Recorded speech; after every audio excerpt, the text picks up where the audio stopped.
Starting a business can sound like an impossible task. You might think that you don't have what it takes, you might think you're not very entrepreneurial, and you might know the stat that 9 out of 10 startups fail. Shit. But what I've learned over the years of building my own multi-million-dollar business and interviewing dozens of successful entrepreneurs is that starting a business is actually a step-by-step process. And if you follow those steps, then actually things can become a lot more manageable. Okay. Hey friends, welcome back to the channel and to another episode of Money Club, the ongoing series where we discuss the principles, strategies, and tools that can help us on our shared journey towards financial independence and building a life that we love. In this video, I want to introduce you to the step-by-step castle method of building a business, and this video is going to be aimed at beginners. So if you've been thinking of starting a business, but you maybe haven't started one yet, then I promise if you follow the first 2 steps of this method, you will create a working minimum viable product, hopefully in under 2 hours. Throughout this video, we're going to be designing a business completely from scratch, and I'm going to be going through the castle method on this template over here. And if you want this template, it is available completely for free alongside a Google Doc version if you don't like Notion. That'll be linked down below. We've got the difference between J-curve and non-J-curve businesses. We've got all of my highlights from this book oversubscribed and a bunch of other resources that'll help you because this video is going to be ridiculously long, and so we're just going to pile all the other information straight into that template. Again, it's completely free. Just hit the link down below and you can download it if you like. So let's start with step 1 of the castle method, and that is conceptualize. And to illustrate this, I want to tell you a little bit about Cedric. Strapping young lad must be Cedric, am I right? Cedric is an 18-year-old who has just graduated from school, and he realizes that he wants the freedom, fun, and flexibility and the money that building his own business can lend him. His family haven't had much money growing up, and he's seen the power of financial independence, and so he really wants to start his first business. So one step is ideation. Ideation is coming up with at least 10 ideas and then figuring out which one would be the best, or which 2 or 3 ideas would be the best. So that's an actual process called ideation. And most people jump from first idea to action rather than coming up with 9 other ideas and saying, well, why did I choose that one? That's Daniel Priestley. He's a serial entrepreneur, and he's also a coach for CEOs and for business owners. And he's written a bunch of books that are all about starting and growing businesses. And Daniel's book, Oversubscribed, is my most highlighted book of all time. And the knowledge I got from this book has directly translated to over $2 million worth of sales for my own business. So step 1 is ideation. So what Cedric needs to do, and what you need to do if you're starting a business, is just generate lots and lots of ideas for what possible business you could start if you wanted to. And if you look inside our template, we've got some more instructions here that you can follow around brainstorming, researching the market, identifying the problem that you're solving, developing a unique value proposition, and ultimately refining your idea. And because Cedric is intelligent, he understands the power of artificial intelligence to help him come up with his business ideas and to refine his value proposition as well. Now at this point, you want to look through your list of business ideas, and you want to try and combine 2 different things. You want to combine what you think there might be a genuine market for with what you personally might be potentially interested in, or what you have personal expertise in. And this is an idea from Jim Collins' book, Good to Great, and it's called the hedgehog concept. And it's basically this Venn diagram intersection between the things that the market wants, the thing that you could potentially be the best in the world at, and the thing that you personally enjoy. And if you can find something in the intersection of that Venn diagram, that's when you really have a business that could flourish. But within this hedgehog concept, especially if you're starting your first business, by far the most important thing is trying to focus on the problem that you are solving for your customers, trying to focus on being of service rather than being selfish. Cedric might decide, for example, that he really wants to start this magical fitness studio, but if he looks at the market and realizes that actually no one really cares about magical fitness and there's tons and tons of fitness studios in the area, even if Cedric is super interested in fitness himself, it's probably a pretty bad idea to start that particular business because it's a real uphill battle to get customers for that particular product. And so thinking in terms of what he's interested in, also what there's a market for, Cedric looks at his list of business ideas and he thinks, Wand Maker's Workshop. What if he starts a business where he could potentially sell custom wands to people who want custom wands? And Cedric liked this idea because when he was in school, he just found himself being quite interested in the idea of wand lore and started reading books about it. And so there's a little bit of a passion there as well. And now Cedric comes up with a name, and because again, he's just using AI because it's just a fairly quick thing, he decides, you know what, let's go for the Wand Studio. That is Cedric's new business. Now, step 2 of the castle method is to assemble your minimum viable product. And again, this is where so many people get it wrong. People think that to start a business, you have to put in so much work to build a product, and then once you put in 6 months, a year, 2 years of effort building a product, then you proffer it to the market and you hope that people will come. But the castle method, and the method that Daniel Priestley talks about, and in fact, the method that every startup who is intelligent in the world follows these days, is starting off by building a minimum viable product where the objective is lead generation. So you want a very simple MVP. It's just lead generation at first. So all you're trying to do is, can I generate leads? Because everything is downstream from lead generation. And this is a golden law of business. Everything is downstream of lead generation.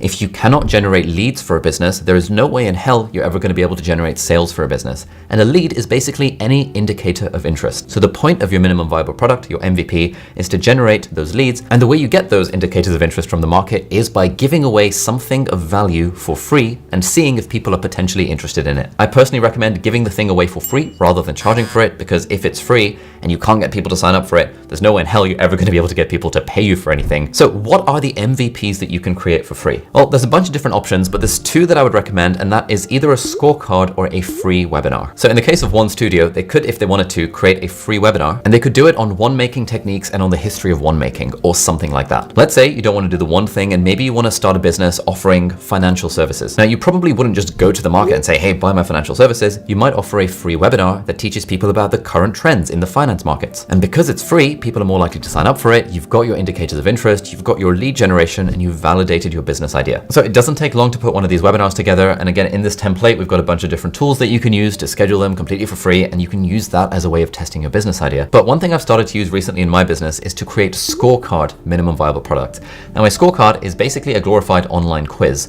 And these are great because A, people love filling in online quizzes, and B, you can ask a load of questions to validate your business idea. So we are just going to create one of these scorecards for Cedric's One Studio, and I'm going to show you how easy this is to do. Now, if you want, you can do this on a Google form or a Typeform or anything, but there is a specifically designed app called Score App, which is actually a company owned by Daniel Priestley, and he actually has a book on it called Scorecard Marketing, and that's the app that we've been using for the last 6 months. And I'll put a link down below, and it's also in the template for a free 30-day trial if you want to try this out. But I'm going to log into my account, and you can see we've got productivity quiz, podcaster, brand income, side hustle, YouTube growth scorecard, the wheel of life. Like, we use scorecards for a lot of things to generate leads for our own business and our own products. But we're going to create a scorecard for the One Studio, and I'm going to show you how easy this is. So let's hit create scorecard, and we're going to use the AI setup wizard. By the way, quick heads up, Score App are not sponsoring this video, but I am an investor in the product. I invested in it like 2 weeks ago, because I just freaking love it because we've been using it so much. So feel free to explore the market if you like, but if you end up using Score App, then it looks good on me because it shows that I'm a good investor because I've plugged the product or something. I don't know, whatever. You can do whatever you want. This is one way of generating quizzes or scorecards for your product,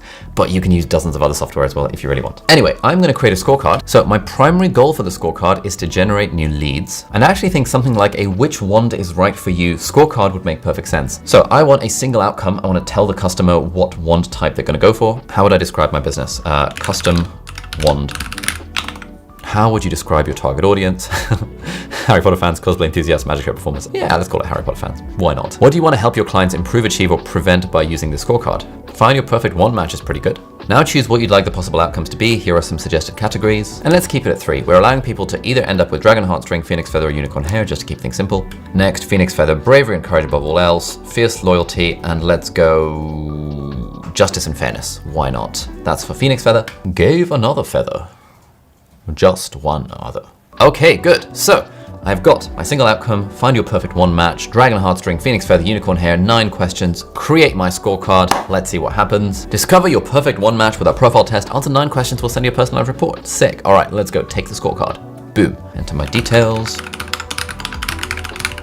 This is clever because when you're doing lead generation and you ask it to enter their details initially, it means you get the contact details.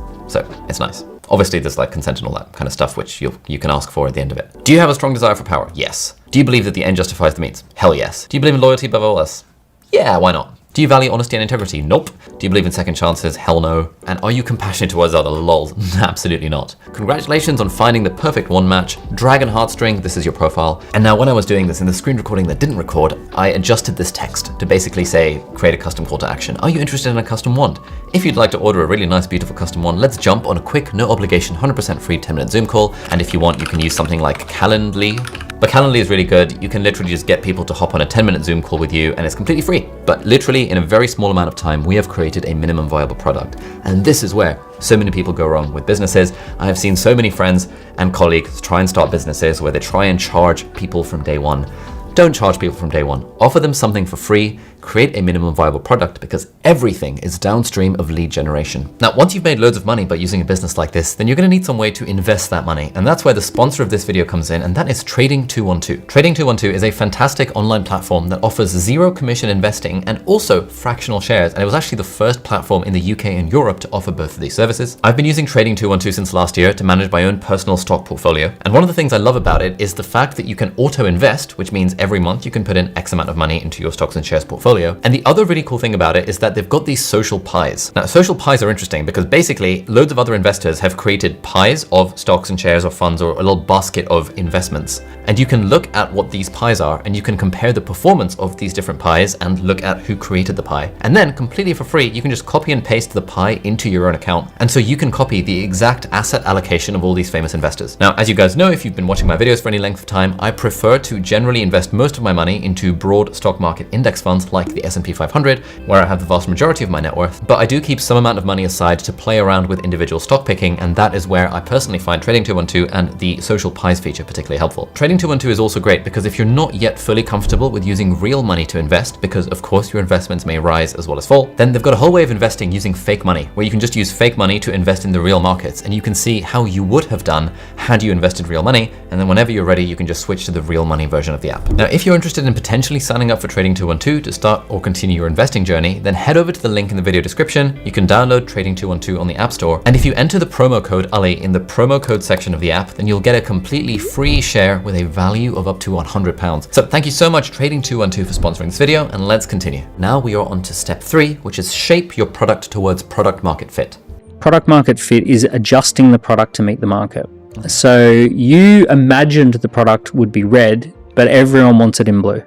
And you're like, okay, as much as I thought it should be red, it needs to be blue. Now, generally when people are building actual startups in the real world, they spend several months, if not sometimes years, on continuing to refine their product until they've got product market fit. In my wand maker business, I might think that people really want custom wands and will be willing to pay $100 for them. But as I hop on Zoom calls with people and try and sell my custom wands for $100, I realize people don't want that. People want a really basic wand because they want to learn about the introduction to wand lore in the first place. And so my product might actually change. Instead of it being, I sell custom wands, I might realize through market validation and market research, actually, I should make a wand craft school because people are way more likely to buy an online course in wand lore, and then I can upsell them on my fancy custom wand further down the line rather than get them to buy a fancy wand straight up. And that's something I wouldn't have known had I not actually validated my idea by talking to my customers and testing the idea out. We really noticed this in my own business when I created my part-time YouTuber Academy. So we started off, our minimum viable product was actually just a quiz. At the time, Score App wasn't a thing, so we just used a Google form.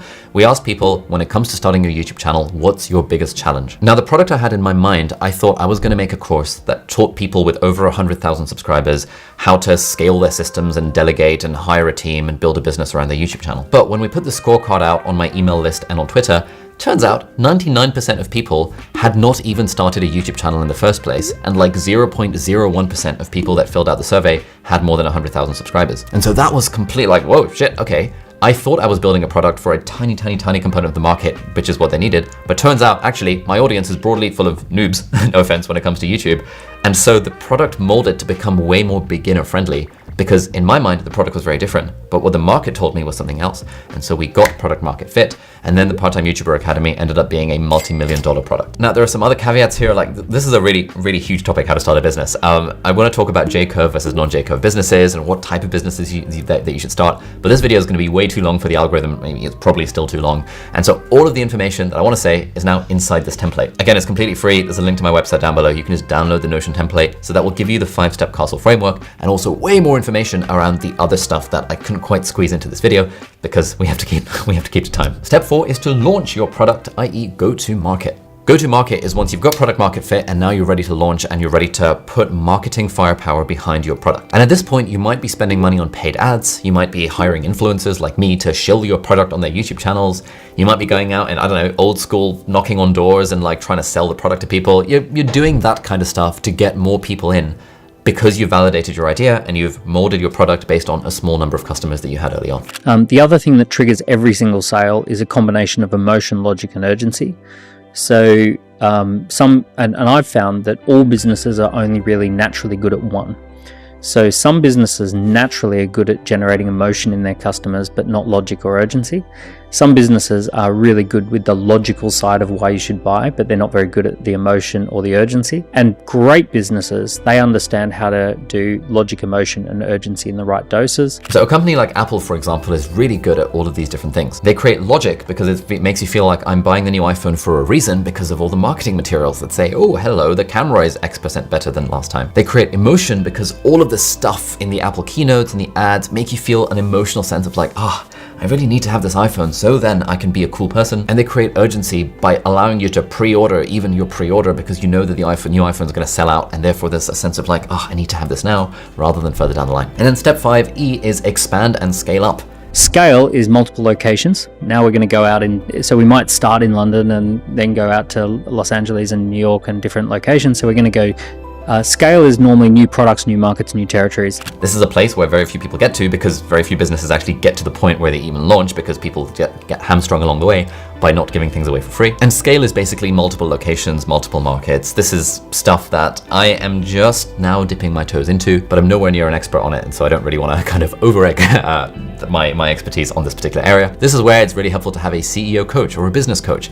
We spend thousands of dollars a month on my own CEO coach, Eric Partaker. He's great. He's scaled a bunch of businesses in the past. He really is helping us with scaling ours. Like, all of that fun stuff comes in. If you're interested in learning more about these sorts of marketing principles and how to get customers to buy your product, then 2 amazing books I'd recommend. The first is $100 Million Offers by Alex Hormozy, and the second is .com Secrets by Russell Brunson. And also, if you have a launch-based business, Oversubscribed by Dan Priestley, which, as I said, is my most highlighted book of all time for business stuff. Those books will teach you a lot of what you need to know to get your product out there. But I suspect if you're watching this video, you probably haven't started a business yet. It'll be too much. This book is not aimed at beginners. Start by conceptualizing, by assembling your MVP, and by getting product market fit. And once you've done that and you've got some customers for your product, which you've molded to meet the needs of the market, at that point you can worry about copywriting and sales and marketing and emotion, logic, urgency, and all this kind of stuff. But the main thing to remember from this video is that every single thing is downstream of lead generation. Find a way to validate your business idea by getting customers in for free via a scorecard or a webinar or a landing page or whatever you want. And then once you've validated your business idea, actually have conversations with your customers to get product market fit, and then you can worry about all the stuff later. And we do talk in way more detail about all of these steps in the long form podcast interview that I did with Daniel Priestley. So that is on my deep dive podcast channel over here. You can also find it on iTunes, Spotify, Apple Podcasts, wherever you get your podcasts, but that is sick. So if you liked this video and you've gotten to the end of it, you will absolutely love that episode. The comments on it are like, oh my God, I can't believe this is free. So check it out completely for free over there. Thank you so much for watching. I hope you like this video, and I'll see you hopefully in the next one. Bye-bye.